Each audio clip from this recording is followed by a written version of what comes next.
Al quinto minuto del secondo tempo, numero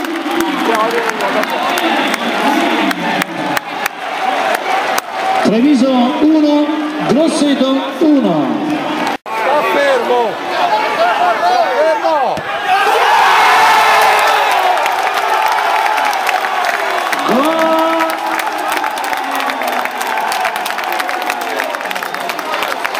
22esimo minuto del secondo tempo.